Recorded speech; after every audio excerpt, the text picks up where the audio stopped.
Let's talk about your self-order kiosk. You see it as an asset, something that drives efficiency, maybe even sales. But for a growing number of your customers, and more importantly, for your bottom line, it's something else entirely. It's a major financial and legal liability. And that's not an exaggeration.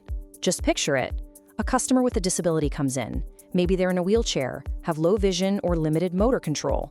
When they encounter a kiosk they literally can't use, your shiny new technology becomes an impassable barrier. You've just shut them out. Now that brick wall, it has a price tag, and it's a big one.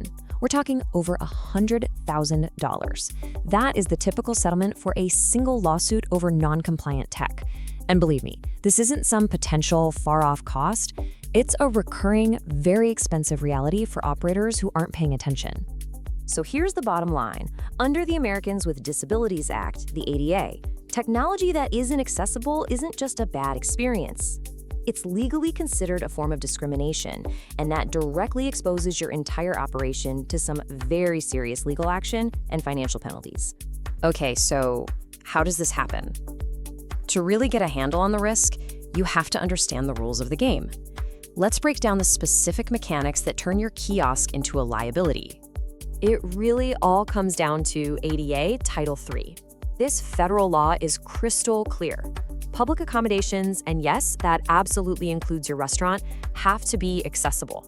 And that doesn't just mean a ramp at the front door.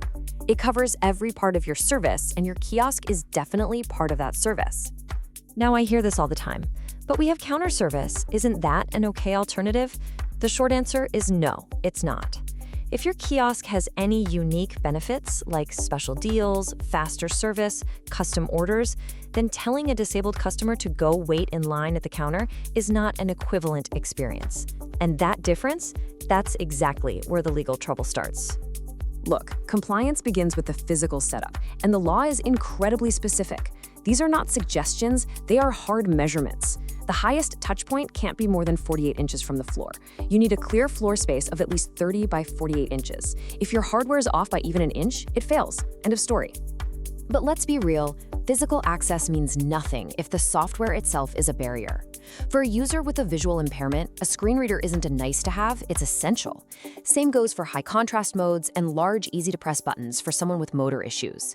Without these, a perfectly placed kiosk is still just a useless box. So where are operators really messing this up? Let's go over the most common and most costly failures. Honestly, these are the exact same mistakes that auditors find over and over again. You know, this first one is almost funny if it weren't so problematic. A lot of kiosks actually have a wheelchair mode. The problem? The button to turn it on is at the very top of the screen, completely out of reach for someone in a wheelchair. The solution itself is inaccessible. Another huge failure is the silent kiosk. Think about it. No screen reader to say what's on the menu, no headphone jack for a blind or low vision customer to hear it privately. Well, you've completely shut them out. They can't even start their order. And then there's just bad design. You've seen it. Tiny buttons packed tightly together.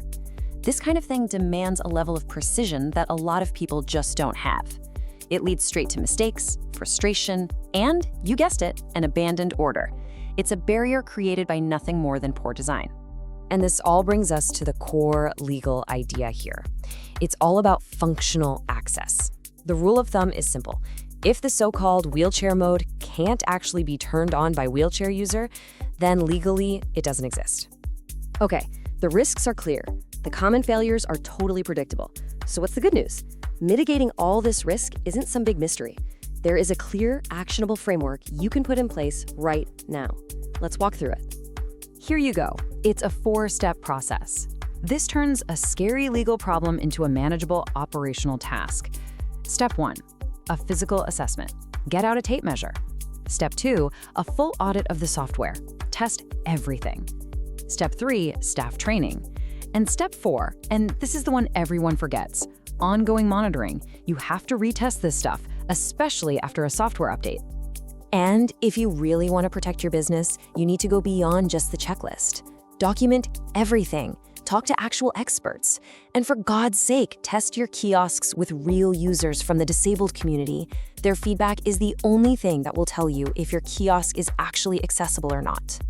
All right, knowing the framework is one thing, actually putting it into practice and doing it right is a whole other ballgame. So how do you, as the operator, execute this strategy? Let's be really clear on this point. Building the core features, the screen readers, the accessible modes, that's the vendor's job.